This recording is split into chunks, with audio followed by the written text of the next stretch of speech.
play by email number 12, and what we'll see is it'll take us straight into the results. Don't even have to enter a password to get there. Now, unfortunately, you can't see anything. The way the game is, because it's a password protected game, you can't actually see any. Can't see the map. Can't do anything because. So we have to kind of infer a few things. The first thing is it's a draw, which is a big surprise for me, considering I lost how many men I lost. But let's compare. Germany lost 129 men. Britain lost 136. Very close, actually. That actually is. Now that makes it even more surprising. What is even more surprising, I mean, is that Germany comes out slightly ahead. I guess because that the slight difference in losses there. They looks like he didn't get. There were 2 soft vehicles lost. That's the Kubelwagen MGs. Only 2 of them lost. So that's okay. So he didn't get any more after in his turn. Maybe just didn't bother. There were risks involved because he couldn't. I don't think he had any infantry or well, any infantry close to that MG carrier Mark 1. So moving it about could result in it being hit by something that he wouldn't know was there. So yeah, slightly ahead. So this is actually probably, I would say, my best finish, but it was quite a stressful battle for me. I really struggled in this one. Britain lost an artillery piece. I'm trying to think what that was. I'm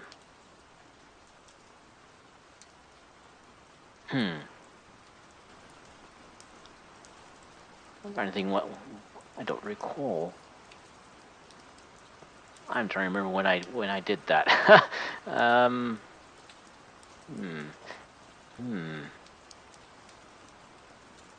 I don't know. I'm trying to think when I.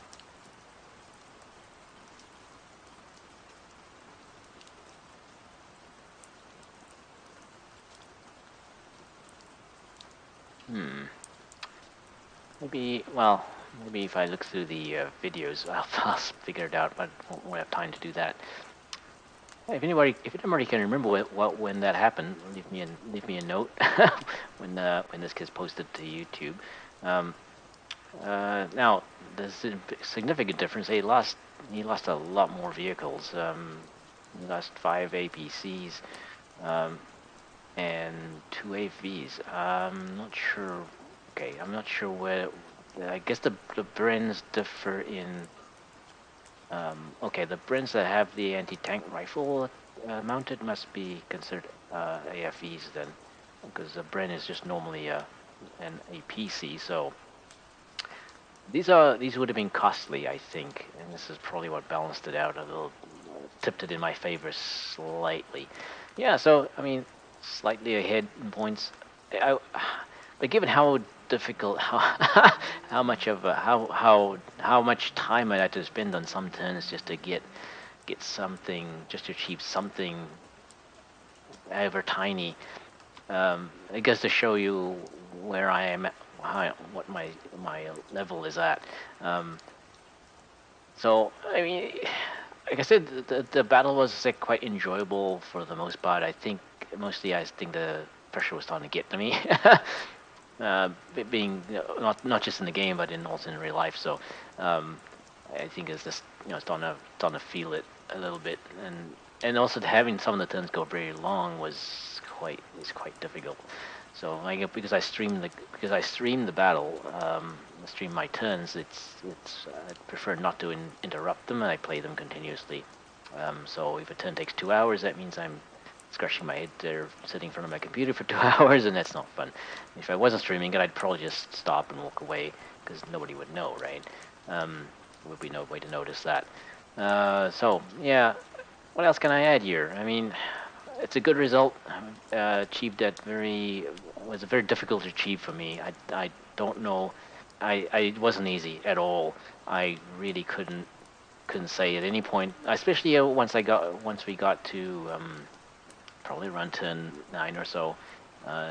After that, it was constantly trying to defend the only victory axis I owned was the ones in the center, and trying to defend those against a fairly continuous attack was quite nerve-wracking.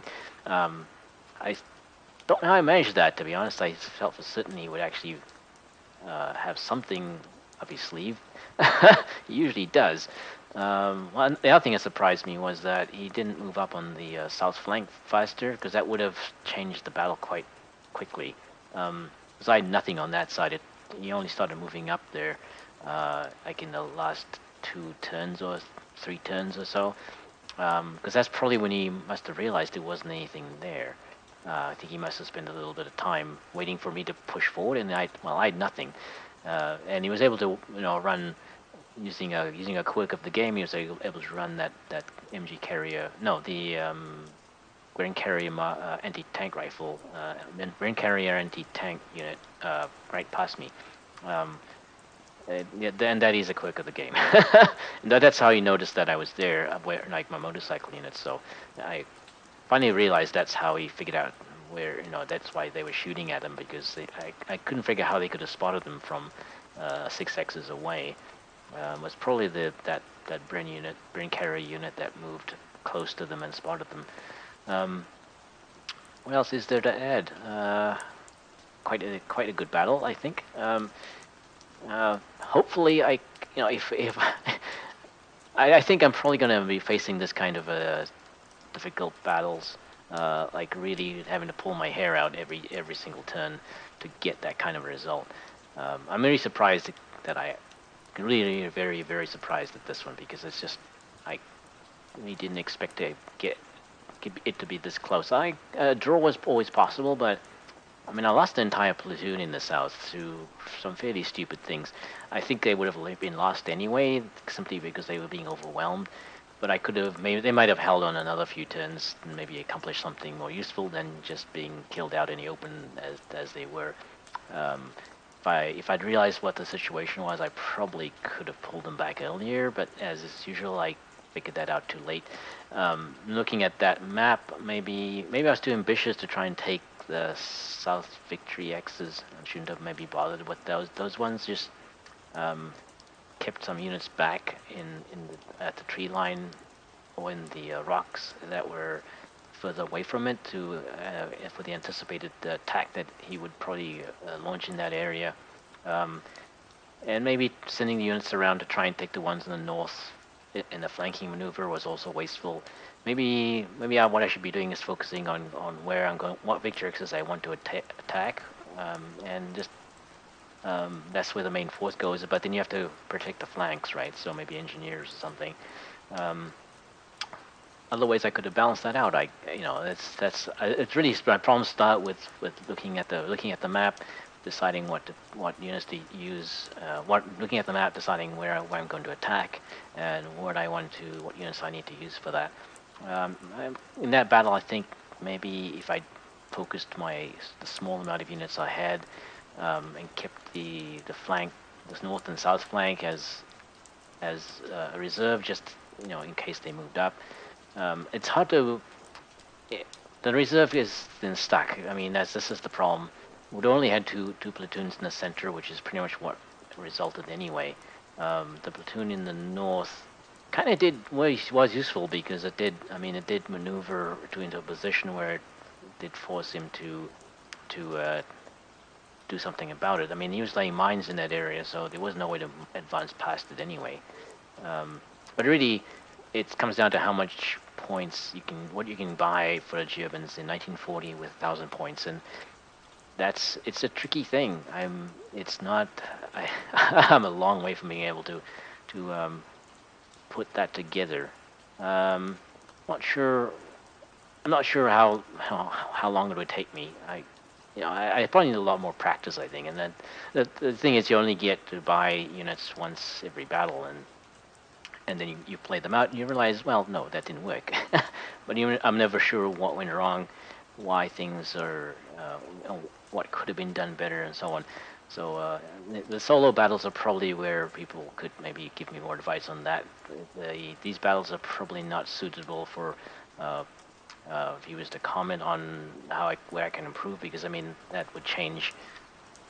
Since I am playing against another actual human player, it would change the balance a bit. So that's not really fair. I mean, I am trying to improve against the human player. So advice. I mean, I've been given some advice, which is very helpful, but wasn't very. You need, things I'd already considered and already tried and already somewhat rejected. One of the problems I've realized that I don't enjoy playing against the computer player anymore at all. So a lot of the training scenarios and so on just don't suit me anymore, because the computer player just doesn't play anything like a human player. Nothing, not even close. No matter how skilled a scenario designer is, they just can't do it. They just can't make the computer player behave that way. So there's very few ways to learn except by playing against human players, and kind of have to deal with the stress that comes along with it, I guess. And hopefully grow a few neurons that would actually allow me to play a little better as time goes by. Well, that's going to take a long time. Anyway, so I think that's it. There's nothing really more to examine in there. If anybody can remember what artillery, well, on what turn I destroyed that artillery, then let me know. Yep, so that's going to be it for today, and that's the end of Play by Elmo number 12.